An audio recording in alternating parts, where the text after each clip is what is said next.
What's going on, guys? Welcome to Everything Always. My name's Michael Roman, aka Allfires. Now, I didn't want to make this video too early in last week before we got the D23 announcements over the weekend, but it is very sad to say it is not looking good for Blade. We have had several reports since it's been noticeably absent from the last round of announcements that's really taking us through the next 12 to 24 months of the Marvel Studios slate. And outside of Armor Wars, which no one has any real expectation of anyway, Blade was still on the calendar to be released next year, and as of one of the updates after San Diego ComicCon, but oh, how things have changed in the last 3 to 4 days, and according to new rumors coupled with official updates, or should I say the lack thereof, and coming from Bob Iger, the president over at Disney, it appears as though Blade may be on the shelf and for a lot longer. We're breaking down the latest updates and why it appears as though Blade is no longer slated to be released by Marvel Studios. Quick reminder, guys, we do daily Marvel content at the channel. That's all we do, so if you're into that kind of thing, hit the sub button, leave a comment down below. We're also still doing a PS5 giveaway. The next one is next month. All you got to do, hit the sub button, leave a comment down below. If you want, stick around to the end of the video. We get into all the giveaway stuff again there. Now, even though the impetus for this video was the latest rumor going around, and we're going to get to that, let us chronicle this over the last couple of weeks because there have been several happenings and non-happenings for Blade. I want to talk about how we got to this report today.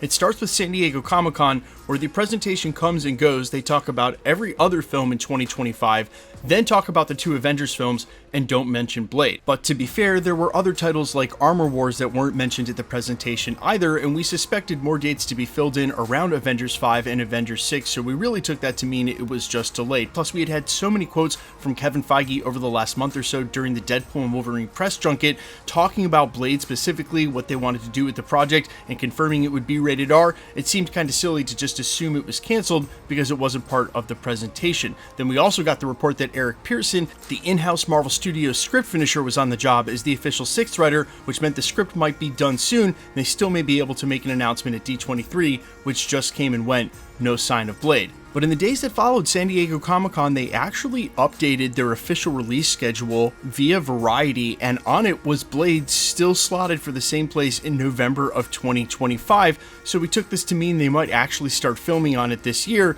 believe it or not, against all odds. But something must have been mistaken, or the wires must have gotten crossed behind the scenes at Marvel Studios, because less than a week after Variety would confirm that Blade is still coming out in November of 2025, CEO over at Disney, Bob Iger, held one of his normal Q3 2024 earnings statement calls where he talks to investors about what's coming up at Disney, tries to basically hype everybody up so that their stocks can do well. He talked about everything, all of the upcoming projects, and specifically said the following, quote, "In 2025, our theatrical slate remains just as robust with Captain America Brave New World, Thunderbolts, The Fantastic Four First Steps, Zootopia 2, and Avatar 3. In 2026, we look forward to Avengers Doomsday, a new Star Wars movie featuring the Mandalorian and Grogu, and Toy Story 5, the first Toy Story movie since 2019. And if you notice, he mentioned every Marvel movie by name, actually every Disney movie for the next 2 years, but did not mention Blade at all. That's where you cue up today's latest report coming from the rumor mill and certain industry insiders, Twitter scoopsters alike, that Blade has now been indefinitely shelved and is in limbo over at Marvel Studios, meaning that they're not actively moving forward. I want to give you my take. I actually don't doubt that latest report at all.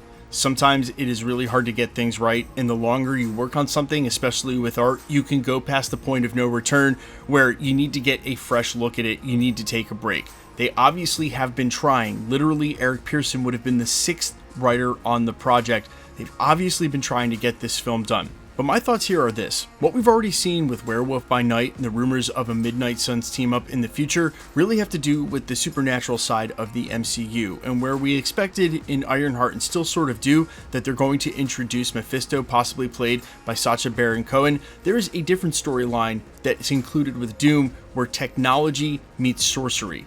This is the supernatural side of the MCU, and maybe something that they don't need to focus on in order to close the Multiverse saga out. Rather, they can take a breath and a breather and release this somewhere down the road in the next saga, like the Mutant saga. And as further evidence of this, we know from the post-credit scene in Deadpool and Wolverine, well, actually the end of the film, because that version of X-23 that we see is from the Void, there's a good chance that the TV went and rescued all those characters, like Gambit, Blade, returned them to their original timelines, and if you're not reading the tea leaves here, maybe it's easy to think, oh, that was cool, those are one-off cameos.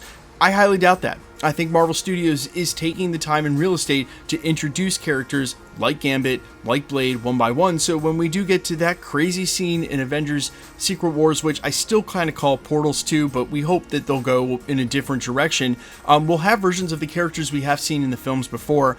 I think Marvel Studios is doing that on purpose. So if you got a Wesley Snipes Blade, it doesn't really require you to figure out a project that you've gone way past the point of no return on. Mahershala Ali's out there taking other jobs like Jurassic Park. I think maybe they're just putting it back in limbo, but I do not think it gets indefinitely canceled and just never comes out. The reason I don't think they do that is because they know that there's a fan expectation for that project. They've got a great actor attached, and there are loose plans for the Midnight Suns and the supernatural side of the MCU, alongside the Fantastic Four, the X-Men, and the Avengers in the future of the Marvel Cinematic Universe. And they're not going to forego that. I just think it's not something they need to focus on now while they finish out Secret Wars. What I will mention, though, is that we have heard rumblings about some of these new special presentations that are untitled, maybe focusing on characters from this corner of the MCU. And so what I've always thought might be a little bit easier, even though they tried to do this with Eternals and just did it in a terrible way, is you could have Blade show up in someone else's project if the character's ready to go. Look, to me it makes perfect sense for them to not have to do an origin story for Blade. We already all know who Blade is. We already get it. They did Spider-Man with no origin story. They're doing the Fantastic Four with what sounds like very little to no typical origin story. We're going to be okay. If you do a special presentation that, say, focuses on Man-Thing, just go ahead and throw Blade in there. It'll be fine. Guys, let me know all your thoughts, though, down below. You agree with me that the Secret Wars saga coming up really certainly seems like it's meant to sort of bring back all of these characters that have had a one-off, like Gambit, Beast, X-23, etc. You guys let me know your thoughts down below. As always, quickly, let's get into the giveaway stuff before I let you go. All right, still giving away the PlayStation 5s. We just did one for Deadpool and Wolverine. The next one is for Agatha all along. Super simple to be entered to win. All you got to do, hit the sub button and be a subscriber, then leave a comment down below, and because it's truly random, the more videos you comment on, the better chance you have of winning. All winners will always be announced at the end of videos in the same segment we're doing here, live with my voice in the winning comment shown on screen. So please be safe and vigilant on my channel, or really anywhere on YouTube. Please remember that no YouTuber will ever ask you to contact them on a third-party app like Telegram or WhatsApp. Either you email me on my business email under the About section, or hit me up on Instagram, my official accounts. No one will ever charge you for shipping, so please be safe, please be vigilant, and if you should ever get a spam comment like that on my YouTube channel or any others, just report it immediately to YouTube. They are really good and really fast about banning those accounts, and then it's a huge community service not only to that creator and that page, because it'll ban any comment they've made anywhere on YouTube. It's huge. My name's Michael Roman. You can find me in a couple of places, Instagram and Twitter at I'mFires. You can also find me on Spotify, YouTube, Amazon, Apple, iTunes, wherever you listen to original music under the name All Fires. And while I sincerely appreciate you checking my music out, thanks for checking my channel out. Stick around, we'll be posting again real soon.